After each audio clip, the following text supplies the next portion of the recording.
Ladies and gentlemen, good evening and welcome to yet another BASF lecture in the series of the Center for Anglo-German Cultural Relations. My name is Rüdiger Görner, and it is a particular pleasure this evening to welcome my colleague Charmian Brinson. She is Emeritus Professor of German at Imperial College London. And she is one of the, shall we say, most prolific researchers in the field of German and Austrian exile studies between 1933 and 45. She is one of the co-founders of the center, the Research Center for German and Austrian exile studies at the Institute of Modern Languages Research in the School of Advanced Study, University of London. In that capacity, she has certainly shaped the way in which exile studies research has developed. And she has done so with numerous publications, some of which, many of which, important publications were co-authored by Richard Dove. Now we unfortunately have to say the late colleague, Richard Dove.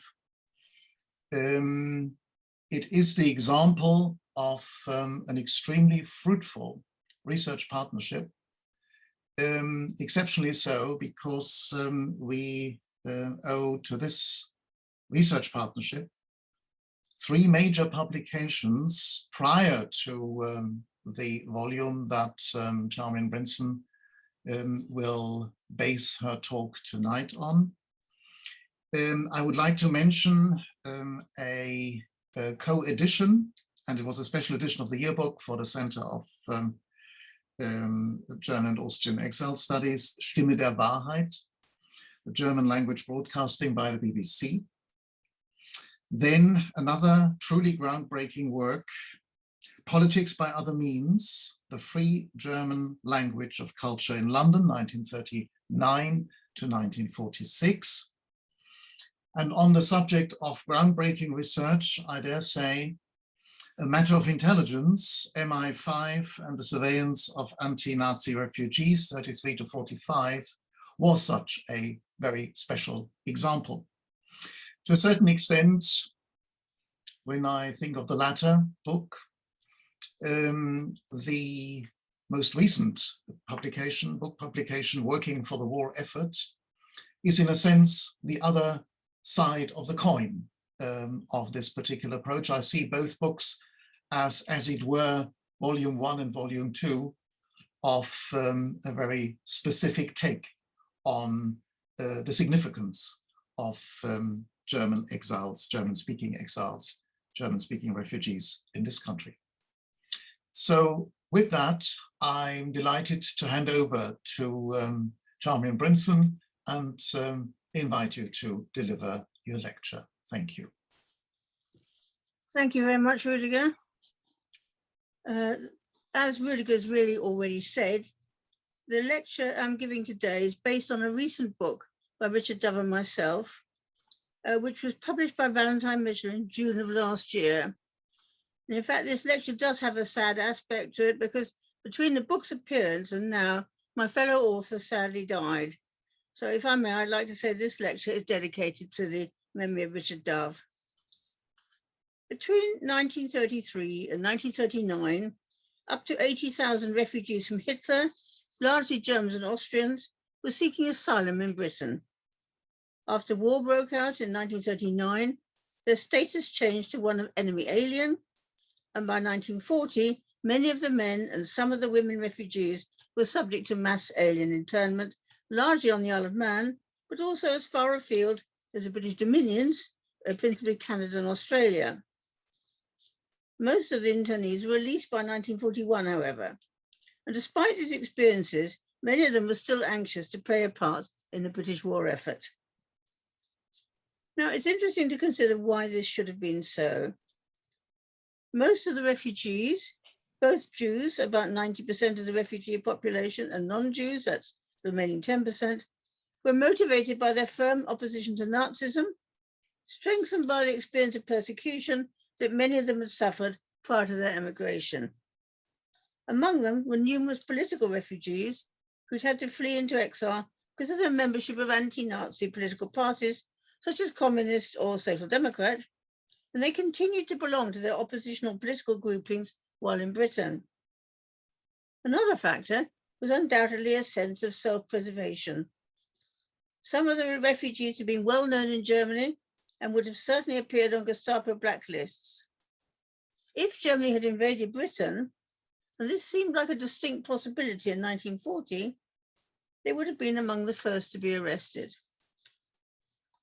Refugees were keen to work, but initially, with the exception of certain occupations such as agricultural or domestic work where there was a shortage, this was not permitted. However, by 1941, all able-bodied men and women, including the refugees, were first encouraged and then required to register for war work, such as in munitions factories or in the manufacture of uniforms. Some young men joined the Pioneer Corps. That was an unarmed military unit, and they joined it often as a route out of the internment camps. Later, when it was permitted, they could join the British forces. Where British wartime propaganda was concerned, however, it may seem surprising that members of the German and Austrian refugee population in Britain should be drafted in to play a significant role in it. They were, after all, designated enemy aliens. Their contribution took on a wide variety of forms and was channeled through a number of different agencies. Of course, the reasons for their co-option were usually their mastery of the German language and or their intimate knowledge of German and Austrian history, politics, economics, culture, geography, science and industry, an understanding of which could form a vital ingredient in British propaganda. First and foremost, refugees were taken on for the production of German language propaganda, both written and spoken, targeted at Germans and Austrians in the Third Reich, as well as in the German Army and Navy and the occupied countries, the German-speaking refugee population in Britain and elsewhere, for example, in South America, and also German and Austrian prisoners of war. However, some of the propaganda for the home front was also carried out by refugees, as will be seen. Above and beyond that, however, a few refugees were drafted into permanent official positions, thanks to their good British contacts and possibly to their administrative abilities. Examples here include the German Orientalist and political scientist Ernst Jäckh. Slide, please. Could I have a slide, please? Thank you. Who was appointed to the Foreign Publicity Department of the Ministry of Information with responsibility for the Middle East section and for contact with the British-based refugee population, a number of whom were writing in to offer Britain their services. Another was a multilingual Austrian journalist, Peter Smolka. Slide, please. Slide, yeah. A name he anglicized as Smollett. Like Jäckh, he was appointed to the Foreign Publicity Department of the Ministry of Information. Smolka was initially given responsibility for British publicity to neutral countries, but he was promoted in 1941, when the Soviet Union entered the war, to headship of the newly founded Anglo-Soviet Liaison Section. So successful was he in the furthering of Anglo-Soviet relations, he was awarded the OBE for his exceptional services. He was also, it later turned out, a Soviet agent, but that is another story. Both Jäckh and Smollett could be appointed to the staff of the Ministry of Information on a permanent basis due to the fact they'd both lived in Britain for longer than 5 years prior to the war and had taken British nationality. Naturalization was open to very few enemy aliens actually during the war. The one who achieved this was the German writer and journalist Peter de Mendelssohn, slide please, who took over responsibility for British news to neutral countries after Smolka's promotion. Newly released documents reveal the fact that de Mendelssohn, reveal the fact that de Mendelssohn was not British had proved a considerable handicap in top-level meetings, and the Ministry of Information stepped in to recommend naturalization on his behalf. The Ministry of Information, the next slide please, set up on the outbreak of war in 1939, was one of the most important institutions producing British wartime propaganda that made use of the talents available in the German-speaking refugee population. The ministry, unlike its German counterpart, Goebbels' Ministry of Propaganda, strove wherever possible to present the truth, even if an exaggerated truth or by no means the whole truth. That is what is called white propaganda. There were, of course, other covert British organizations specializing in subversive black propaganda that sought to sabotage the Nazis' war effort. For example, Electra House, the Special Operations Executive called SOE, and the Political Warfare Executive, the PWE. There was both overlap and a considerable amount of rivalry between these intelligence organizations, which, like the Ministry of Information, involved very many German-speaking refugees in their work. The Ministry of Information was based in the then newly built and imposing Senate House building of the University of London. The author Graham Greene, who worked in the Ministry of Information's publication division for a time, memorably described it as slide please, the high, heartless building with complicated lifts and long passages like those of a liner, and lavatories where the water never ran hot, and the nail brushes were changed like Bibles. Central heating gave it the stuffy smell of mid-Atlantic, except in the passages where the windows were always open for fear of blast and the cold wind whistled in. Generally speaking, the Ministry of Information drew on the refugees on an ad hoc basis for artwork, posters, design, film, theatre, broadcasting, music and journalism, among other things, some of which clearly called for talents above and beyond the linguistic.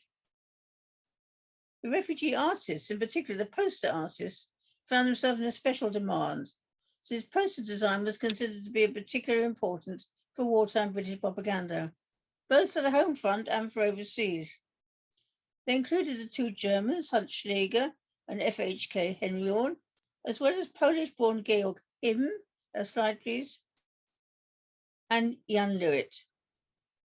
Some of the wartime posters that are best remembered today, instructing or exhorting the public to help the war effort, save more, try harder, take care in the blackout, or grow your own food. Slide, please. This is a Hans Schläger poster with the work of these artists. In 1943, the Ministry of Food commissioned him and Lewitt, as he then called himself, collectively known as Lewitt-Himm, to design a poster for the ubiquitous British restaurants. And the result was the vegetable, slide please, a cheerful-looking bull made up entirely of vegetables to stress their nutritional value. Propaganda through broadcasting was also greatly strengthened by German and Austrian refugees. The BBC's German language, German and Austrian services, which broadcast into the Reich and were powerful instruments of propaganda, relied heavily on such actors as the Austrian Martin Miller, a slide please, here in the role of Hitler, for his disconcertingly accurate impersonation of Adolf Hitler. So convincing did Miller turn out to be, in fact, that following his first broadcast in the role on the 1st of April 1941, note the date, 1st of April, which was directed at listeners in the Reich, the American Broadcasting Company, CBS, inquired in some alarm where Hitler delivered his speech and how the BBC had managed to record it. In this program, entitled Der Führer spricht, the Führer speaks, Miller praised Columbus's discovery of America, I quote, supported by German apparatus and instruments, going on to declare the United States a German protectorate and ending prophetically, next slide please. Can I say first of all, in the first line, of course, that shouldn't be 1942, it should be 1492, the year that Columbus discovered America. Since the year 1492, I've remained silent and have left these problems untouched in the interest of peace, but now my patience is exhausted. Let Mr. Roosevelt take note that it is my unshakable will finally to take the seat in the White House which Providence is destined for me, and thereby transform it into the Brown House. In March 1943, on the BBC German service, the German actress and singer Lucy Mannheim, a slide please, sang a parody version with anti-Hitler lyrics of the song that had proved so popular with both the British and German armies, Lili Marleen, as follows. Another slide, please. Führer, I thank and greet you, for you are good and wise. Widows and orphans meet you with hollow and silent eyes. Hitler, the man of blood and fear, hang him up from the lantern here of your Lili Marleen. While the broadcast version was in German, an English language translation shown here was filmed the following year for use in the final sequence of the film The True Story of Lili Marleen, which was intended as propaganda on the home front. Among the numerous refugees working for the BBC German service as writers or actors, one should perhaps also mention the film director and actor Walter Riller, the theatre director Julius Gellner, the writer Karl Otten, the former academic Bruno Adler, the actress Annemarie Hase, and the Austrian character actor Fritz Schreker, and that's just a few of them. So to return now to the Ministry of Information, where the written word was concerned, the ministry even sponsored a German language newspaper called Die Zeitung for the German-speaking population in Britain and elsewhere, employing experienced refugee journalists like Sebastian Hafner, slide please, formerly of the Vossische Zeitung, and Johannes H. Lothar, formerly of the Frankfurter Zeitung, for the purpose. Die Zeitung also appeared in a mini format on paper light enough to drop from planes over Germany. Notably, the ministry never acknowledged its sponsorship of the paper, believing, probably quite correctly, that official endorsement would adversely affect customer sales. The Zeitung was aimed at several rather different readerships at once, putting out a rather curious mixture of anti-Nazi and pro-British propaganda, which did not always sit very easily together. The anti-Nazi material, which was aimed at German speakers in neutral countries, German prisoners of war, and Germans inside the Reich, largely concentrated on German reverses in the war or on the deteriorating situation inside Germany. The pro-British material, which was directed at the German refugee population inside Britain and elsewhere, set out to strengthen its readers' identification with Britain and its allies and to encourage them to contribute to the British war effort. In 1941, for example, Die Zeitung ran a series of 10 articles, Der Emigrant im Beruf, the refugee at work, in which individual refugees described how they were doing their bit, if often in a capacity markedly inferior to their previous station in life. The tone of the articles remained resolutely cheerful in order to inspire by example and keep up the morale of the refugee readership. The writer Anne Hartvin, for example, while not denying the demanding aspects of her new profession of cleaning woman, could nevertheless rejoice in the new skills she had learned and indeed actively advocated such a move as a step towards independence and freedom. The communist ex-politician Emmy Demarius, in exile working as a machinist sewing military uniforms, applauded the solidarity she encountered in the shop floor from British working women. This praise of all things British would sometimes get taken so far as to be comical. An article in July 1941, for example, claimed that British dogs were politer and less aggressive than German dogs. Proof of this being provided by a dog who had previously belonged to the German ex-ambassador to Britain, Joachim von Ribbentrop. The dog, a Chow, had been, I quote, arrogant and irritable while in von Ribbentrop's care, but having remained behind in Britain was now a reformed character. In addition to Die Zeitung, the Ministry of Information sponsored further anti-Nazi books and papers for home propaganda purposes, such as one by the former German conservative politician Hermann Rauschning, Hitler Speaks, and another, A Mother Fights Hitler, was by Irmgard Litten, a slide please, a woman who for 5 years had tried but failed to bring about the release of her son Hans from a Nazi prison. Both these books became bestsellers in Britain. It's interesting to note, however, that as with Die Zeitung, the ministry did not advertise its sponsorship of such books. The Ministry of Information also commissioned an issue of a journal, Deutsche Blätter, for what they call democratically minded Germans, especially in South America, for which it drew on the expertise of members of the Notgemeinschaft Deutsche Wissenschaftler im Exil, the Emergency Committee for German Scholars in Exile. The London-based Emergency Committee was run by Fritz Demuth. A slide, please. Formerly a high-ranking civil servant, an economist in Weimar, Germany, and in Britain a leading member of the German exile community. Curiously, he's scarcely remembered today. The aim of the Emergency Committee was to place German university lecturers and researchers in academic positions in one of the countries of emigration. By the start of the war, over 600 had been successfully placed in Britain and further afield. In fact, prior to the outbreak of war, Demuth had already written to the Ministry of Information offering him his organization's services as follows. Slide, please. These people placed by us could be useful for propaganda purposes. We could through them reach many countries and all manner of important persons in official and private positions. These scholars placed within Britain, for example, could form a nucleus of a body of experts on economic, financial, and propaganda material in connection with Central and Eastern Europe. Demuth's letter, in which he set this all out, was addressed primarily to Ernst Jäcke at the Ministry of Information, but it's clear from archived material that it was also read and positively received by Ian Colvin at Department EH, or Electoral House, the name of EH's headquarters on Victoria Embankment. EH was a secret department of the Foreign Office producing propaganda to the enemy. Tellingly, Colvin wrote that, I quote, although we should be chary of assuming relations with German refugees, and he went on to say, he believed that Demuth's proposal should be taken seriously. Demuth's experts, Colvin thought, could be used to spread British views and attitudes abroad, which might counter the predicted, I quote, violent campaign of hatred against us conducted by Germans scattered all over the world.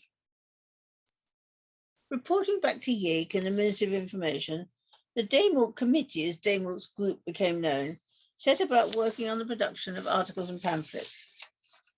So useful did the committee turn out to be that by the following year, 1940, interest was growing beyond the Ministry of Information in their possible use. One of the interested parties was the Ministry for Economic Warfare, whose primary purpose was to undermine the German war effort by preventing vital commodities from reaching German industry. Details of the sort of black propaganda and sabotage work undertaken by the Demuth Committee are directly and indirectly revealed in a Special Operations Executive File, the SOE being an offshoot of the Ministry for Economic Warfare that worked largely on black propaganda and sabotage. The file opens with a letter from an exiled barrister, Wilhelm Weinberg.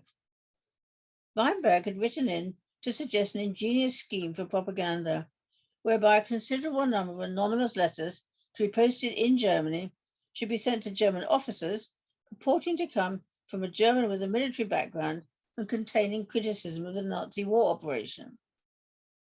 It transpired, so the file reveals, that the Demuth Committee was working on, I quote, almost exactly identical schemes, one of which was evidently to consist of a rumor campaign to be spread by bogus letters in enemy countries.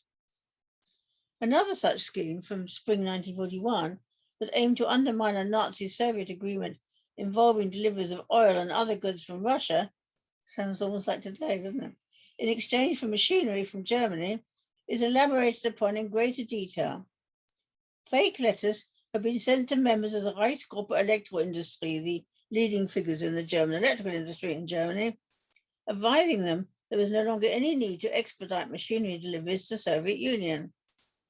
As a result, when the German-Russian Economic Commission had met in Berlin, the Russians had announced in annoyance that since German deliveries of machinery had proved inadequate, they would have to restrict their counter deliveries of oil to the Reich in return.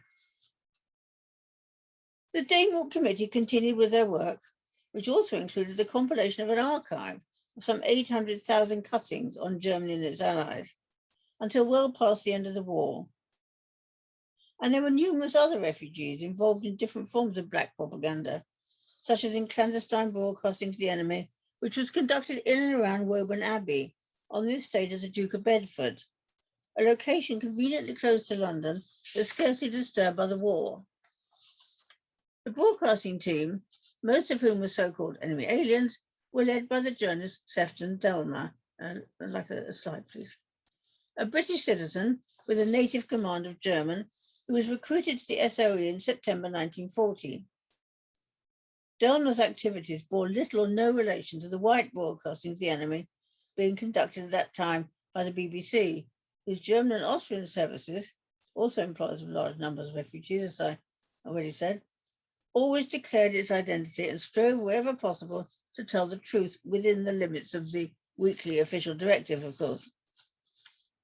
Over time, Delmer set up a number of bogus radio stations, the first of these being known as Gustav Siegfried I, or GS1.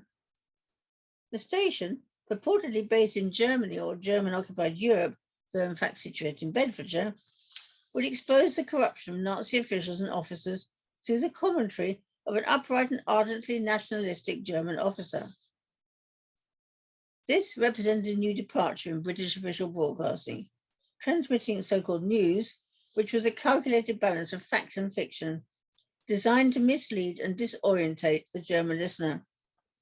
As Delmer himself said, I quote, "The objective of GS1 is subversive.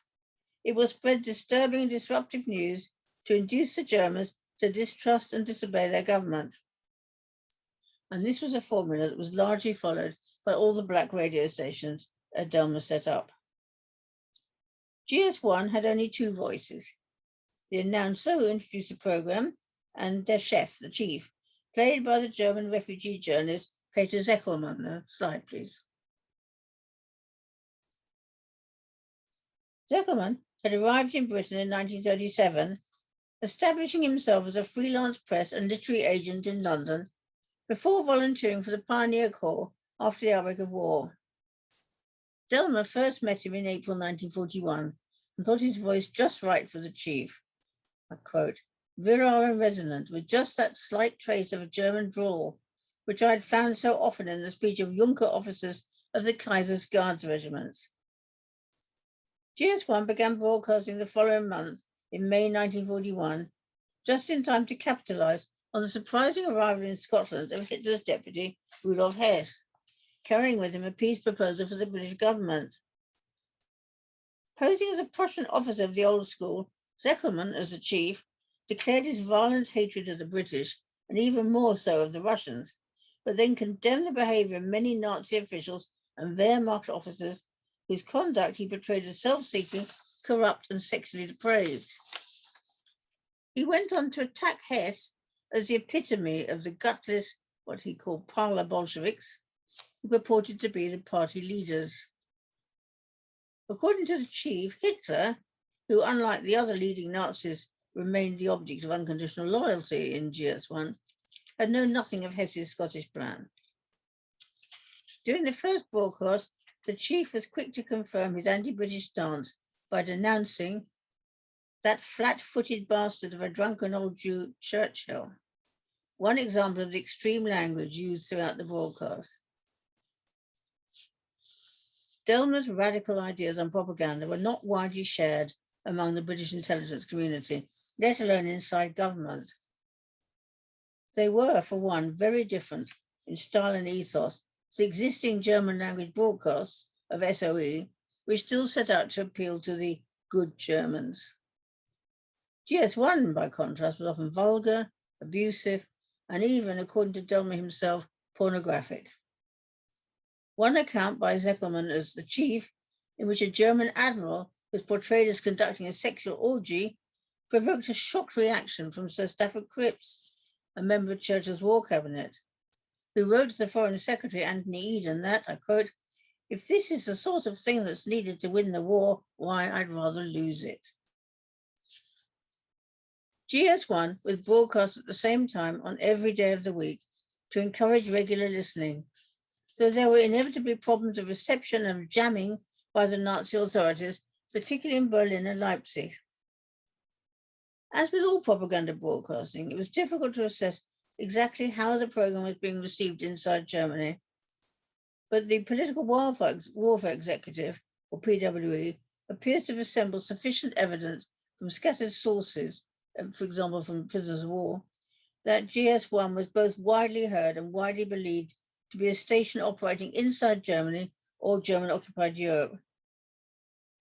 Much of the success of the program rested on Zeckermann's authoritative performances, though he was soon joined by an aide de camp, played first by Johannes Reinholz, a member of the right-wing opposition to Hitler, and later by Frank Linder, actually Leuwe, a young coffee broker from Bremen, who'd arrived in Britain in January 1938.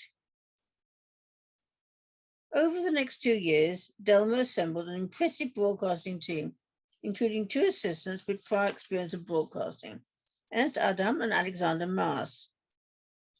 Adam, who'd not arrived in Britain until 1941, had led a most variegated life. After military service in the First World War, he'd become a school teacher and had then been imprisoned by the Nazis as a known communist, had fled to France, from there to participation in the Spanish Civil War, serving in the International Brigade. It was in Spain, having risen to the rank of colonel, that he first met Delmer. Back in France, Adam joined the Deutsche Freiheitssender, an anti-Nazi broadcasting station broadcasting from Paris, in the early months of the war. There followed a period spent in a French internment camp, and with Delmer's assistance then, escaped to Britain via Spain and Portugal.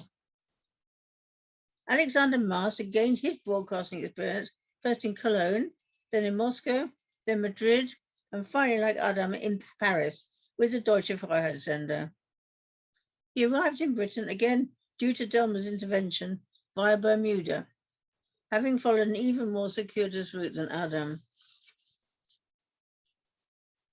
Shortly after the launch of GS-1, the second of Delmer's black stations began broadcasting, named Christ the King. Aimed at German Catholics, it was presented by Father Andreas, in fact a young Austrian priest, Elmer Eisenberger. The program aimed to strengthen Catholic opposition to the Nazi regime by emphasizing the antithesis between Catholic doctrine and National Socialist practice. In complete contrast, Delmer also launched a German worker station. Its cast including the actress Margit Maas, who was the wife of Alexander Maas. She became known as Red Johanna. The station, which addressed its listeners as comrades, took the political line that the German workers must seize power, put an end to the war between 2 capitalist countries, and make peace. Then, earlier in 1943, Delmer launched yet another station, Kurzwellensender Atlantic, that targeted the morale of the German U-boat crews attacking British and American convoys in the North Atlantic. This station was on the air without intermission from 6:30 in the evening till 8 o'clock the following morning, offering continuous jazz and dance music interspersed with news flashes and bulletins. The success of Atlantic in reaching its audience was borne out by the fact that at times the official German press agency was obliged to refute various news items which had been broadcast by the station. The extended broadcasting hours meant that Delmer was obliged to take on new staff. One of the most versatile and unusual of whom was René Halkett, a slide please, who'd been born Albrecht Georg Friedrich von Fritsch, the offspring of an aristocratic Prussian military family. Confounding the expectations of his family, he had made a living as an artist, an actor, a writer, adopting the name of Halkett from one of his Scottish ancestors. A convinced anti-Nazi, he left Germany in 1936, the same year as his uncle, Werner von Fritsch, became commander-in-chief of the German army. Delmer recruited Halkett to his staff in 1941, and he subsequently worked as writer and announcer and even as a singer for the Atlantic Sender and its successor, the Soldatensender Calais. As the war drew to a close, a number of the refugees, including Halkett, moved from black propaganda into another area of propaganda in which their skills were also put to good use, that is, in the re-education for democracy of German and Austrian prisoners of war. At their peak, These numbered in Britain 402,000. They were accommodated throughout Britain in approximately 1,500 camps and were screened according to their adherence to National Socialist ideology, being placed in one of three categories: white, grey, and black. White signified anti-Nazi views, black a continuing belief in National Socialism, while the grey category was for those positioned somewhere between the two extremes. Political re-education of German and Austrian prisoners was already under discussion as early as 1941. But as the German military collapse began to appear inevitable, the need for a large-scale re-education program became increasingly urgent. The aims of the exercise were essentially twofold. Firstly, to eradicate the POW's adherence to National Socialism, and secondly, to promote an understanding of democratic principles in government. The methods used to achieve these aims were various, including the provision in the camps of suitable films, books, newspapers, courses, theatres, and lectures. Since the lectures were all to be in German, German-speaking Englishmen, but above all, members of the refugee community, and especially refugee academics, were employed for the purpose. This was, in fact, one of the final ways in which the German-speaking refugees were able to assist the British authorities in anti-Nazi propaganda, both in wartime and after. René Halkett was less involved in the actual lecturing than the administrative function of lecture secretary.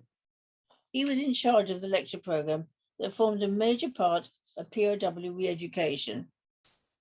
This included liaising with the lecturers, whom he left more or less free to choose their own subjects and their own approaches to them. He reportedly said, "The only directive I give to my lecturers is not to spout theory, but to stick to their own private experience and views." And if two lecturers ever contradicted one another, that would be, according to Halkett, all the better, since it would show the British government did not interfere with private opinion and, I quote, would show what things are like on our side. Another of Halkett's duties was to visit the individual camps, and it was one of these in November 1946 that caused him to resign from his post as lecture secretary. He discovered there was a camp that was not on his list for lecture provision. This was Camp 11 at Bridgend, which was intended for high-ranking officers. The inmates were, it was claimed, beyond re-education. However, shown a list of officers regarded as fervent Nazis, the aristocratic René Halkett discovered that a cousin of his, Major General Adrian Freiherr van der Hoop, a man whom he remembered as trustworthy, was among them. After a visit to Bridgend and a reunion with his cousin, Halkett wrote a report referring to the apparently improper screening methods at Camp 11. Since his report was not acted upon by his superior, Halkett handed in his resignation. However, as things turned out, the policy changed not long afterwards, and lecturers were dispatched to Bridgend to address the officers. This was not always an easy task. The elderly pacifist Otto Lehmann-Russbrook, for example, recalled addressing an audience of no fewer than 80 generals, of whom between 30 and 40 stood up and ostentatiously left the room after he'd given his views on the senselessness of national defense.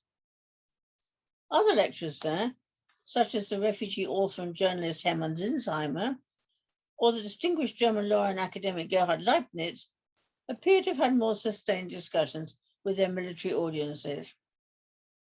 Leibniz, for example, lectured there on the attempt on Hitler's life on the 20th of July 1944 to an audience that included Field Marshal von Brauchitsch, ex-commander-in-chief of the German army, and Field Marshal von Manstein. Since Field Marshal von Rundstedt had not attended, Leibniz sought him out and had a personal conversation with him instead, asking the Field Marshal about the Ardennes offensive for which he'd been responsible. Rundstedt had replied that he had known it to be hopeless, but that had he refused to lead the operation, he would have been shot. Leibniz had reacted to this with extreme disapproval. Rundstedt, who had not been prepared to lose his own life, had nevertheless risked the lives of thousands of soldiers for a senseless cause. Of course, Camp 11 was not typical of the British POW camps as a whole, most of which contained far more of a mixed bag of inmates. German and Austrian refugees played their part in re-education not only as lecturers, but also as camp interpreter officers, who played a vital part in camp life, including in educational provision.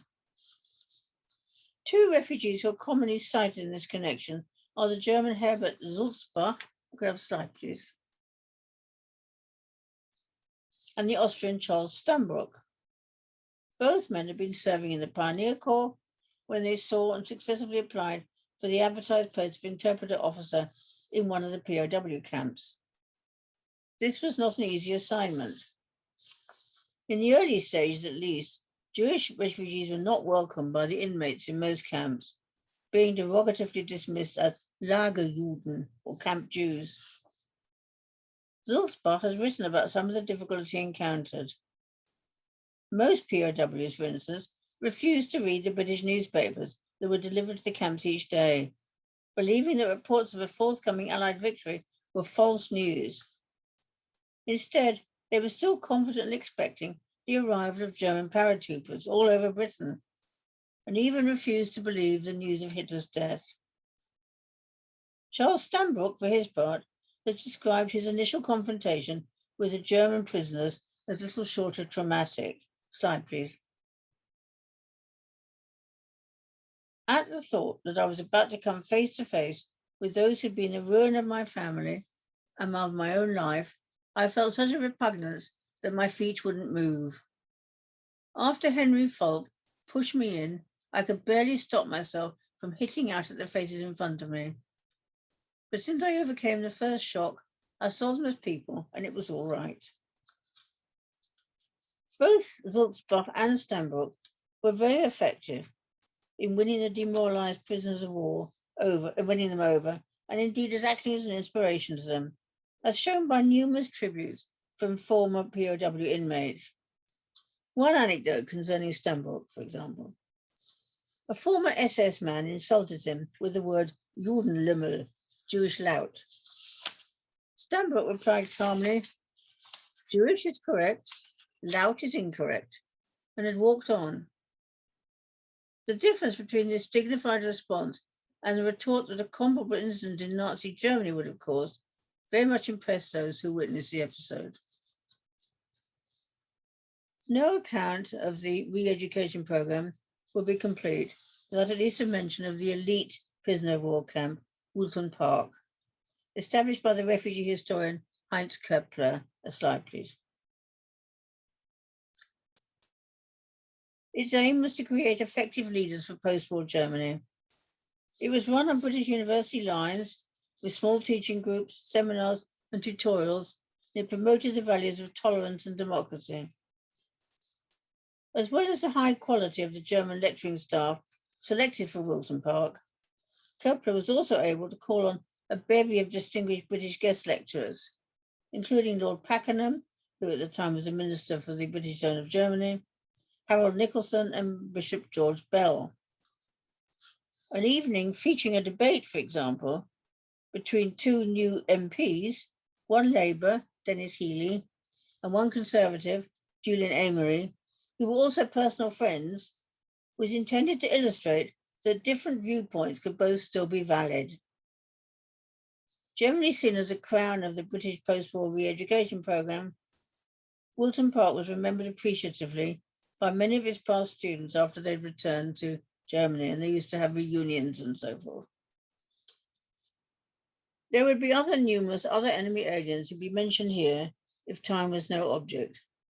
In fact, there's at least one group of refugees who appears in our book, but who've been omitted altogether from this talk. That is, those working in propaganda filmmaking. Other groups, like the refugee artists or actors, have been mentioned only cursorily. These are all big subjects, which would each merit a talk of its own.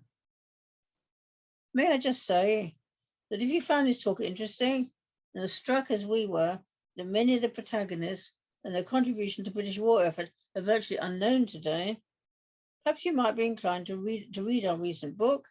Could I have another slide, please? working for the war effort, and so on, published by Valentine Mission 2021. And there is a special discount offer until April 2022. Thank you very much for listening.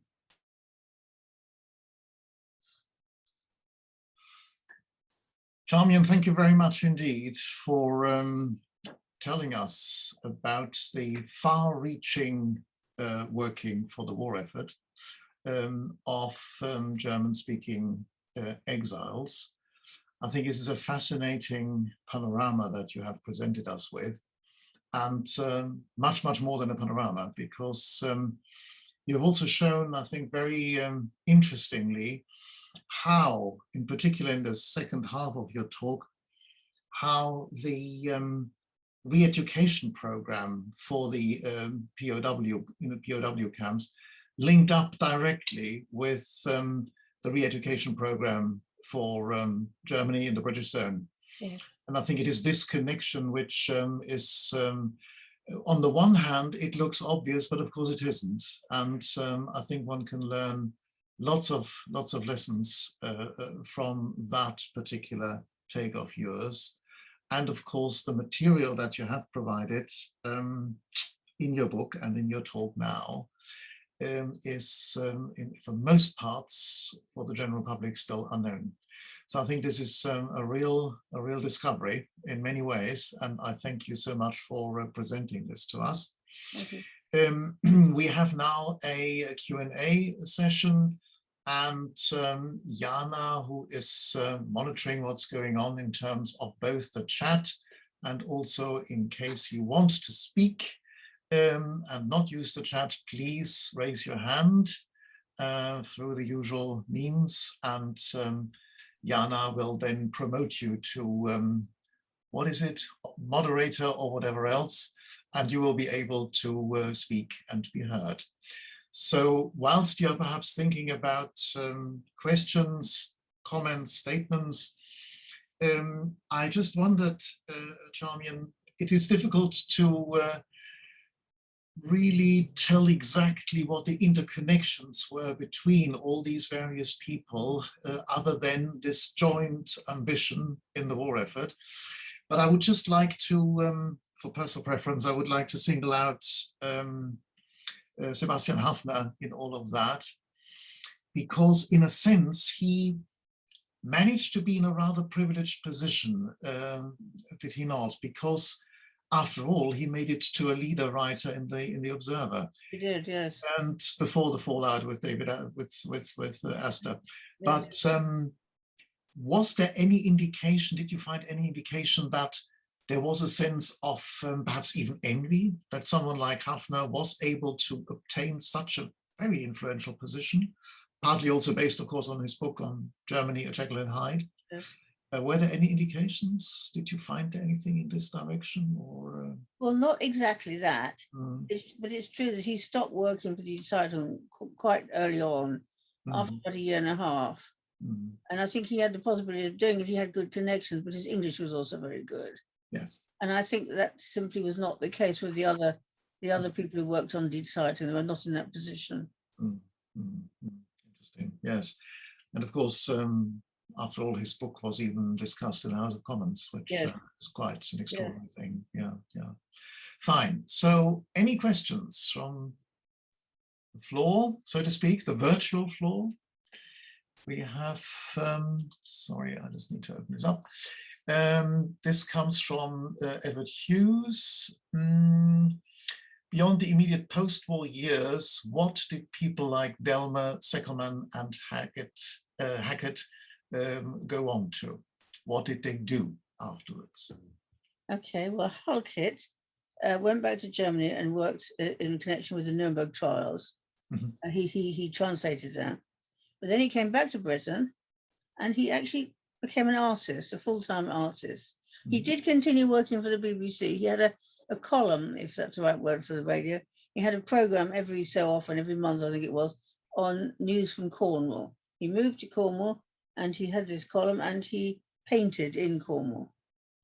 And his paintings can still be seen. I think it's St. Austell, in the museum in St. Austell. And so he died relatively recently. So that's Halkett. So who were the others? Delma? Delma. Delma wanted to go to Germany and set up an outfit in the British zone, whereby he was in charge of communications and so on, and also broadcasting and also newspapers. And he started off in this way, but he fell out with various people. In fact, it didn't work out, and he had to come back to Britain. After that, I think he worked for the Daily Express, as far as I remember. But I don't swear to that. And the other one was Zeckerman went back to Germany and worked in broadcasting. I mean, it is extraordinary. You mentioned Brittentop twice in different contexts, but when he came back to Britain as foreign secretary, as Hitler's foreign secretary, he of course did go to Senate House, and strangely enough, he declared that in a memorandum back to Berlin, he declared that once Germany would occupy these isles, this would be the perfect headquarters. So obviously the architecture, there was a kind of resonance that struck. Might have been a bit drafty. Yes, probably. Please, could you tell us a bit more about Dennis Healy? Oh yes, Dennis Healy and Julian Amory. I wish I could.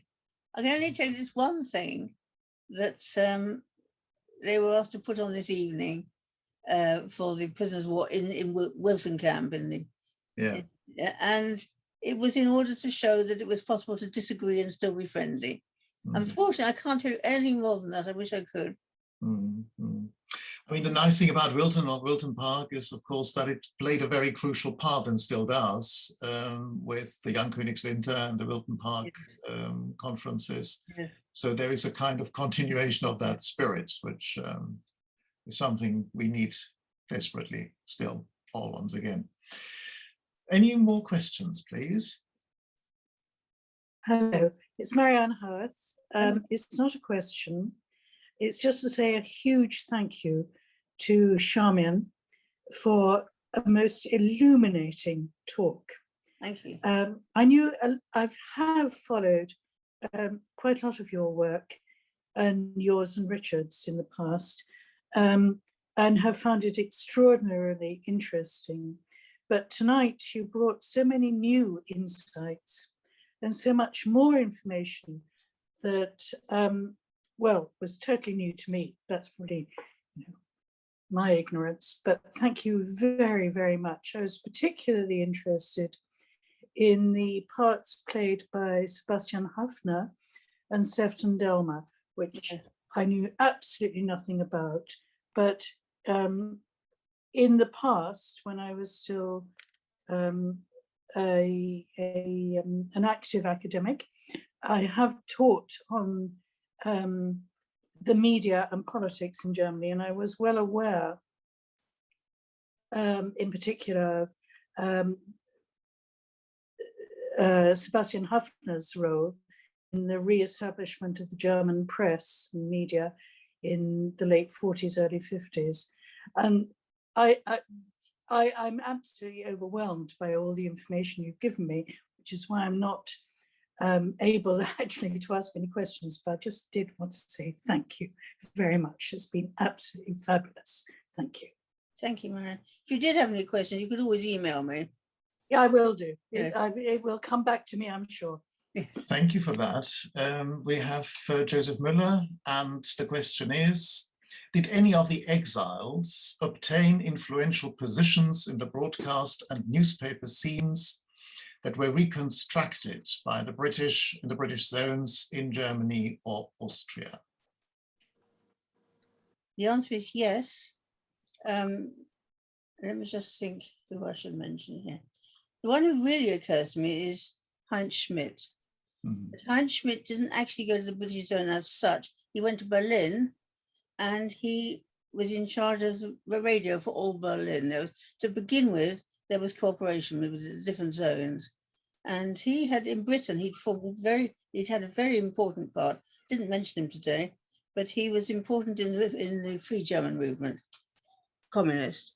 So went back and had this very important role.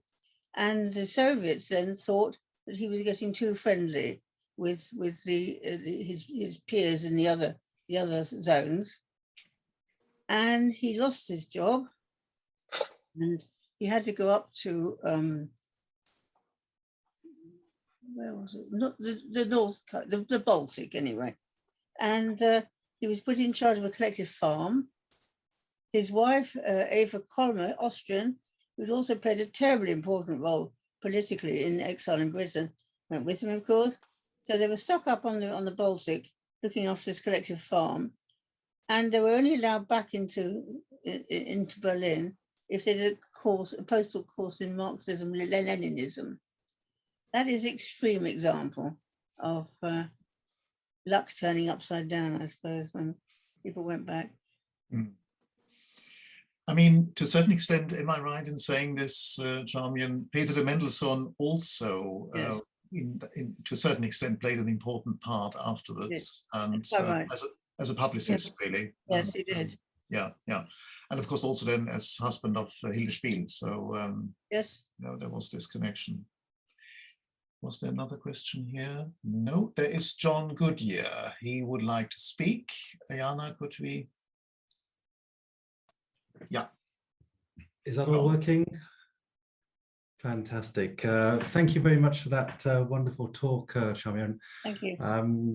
Really learned an awful lot of which I didn't actually know.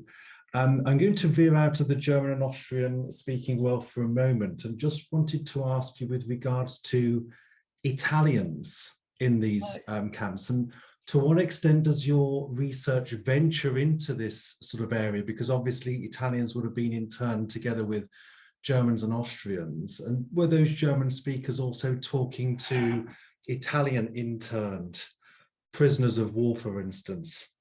Well, these are two different types of people, the internees and the prisoners of war. Now, as far as I know, the prisoner of war camps, Italians were held separately. Okay. In internment camps, there was some overlap. For example, in Hutchinson camp, there were both Germans and Italians there, certainly. Does that answer your question? I don't. No, it does. It does. Yeah, it does. Charmian. I suppose the question is with regards to what extent does your active research on German and Austria, how often Italy, for instance, comes up, and how often Italian contributions come up. But as you said, obviously, if they're separated, then it would obviously be a separate entity. But if there are interactions that do take place, I suppose to what extent would they have been those German visitors, for instance, that came into those camps that may well have been delivering in, I don't know, in English or in German, to what extent they would have been exposed to those Germans, this sort of Italian-German mix-up is what I'm looking at, I suppose. Well, I must tell you, this is not my field, but the man whose field it is called Lucio Sponza. Okay. And he's written a terrific book on Italian exiles in Britain. All I can say is about the prisoner of war camps. As far as I know, there are no camps that had both Italians and Germans. Okay, that answers my question. Internment camps, which was something different. Yeah, okay. Thank you. Right. Anything else? No? Well, I think I would like to echo what Marianne Howarth has said already in terms of a vote of thanks. And I know she spoke on behalf of all of us. I speak in behalf of all of us now in thanking you most warmly for this remarkable lecture and for literally broaden our horizons in directions that are unusual and are so important that we retain this active memory. And you have done an immense amount for keeping this memory alive. So has your late co-author, Richard Dove. And I think we owe you an immense gratitude for this particular reason and for many others. Thank you, Charmian, for being with us, and thank you all for attending. And with that, I would like to bring our proceedings to a close. Thank you very much indeed, and stay well. Thank you.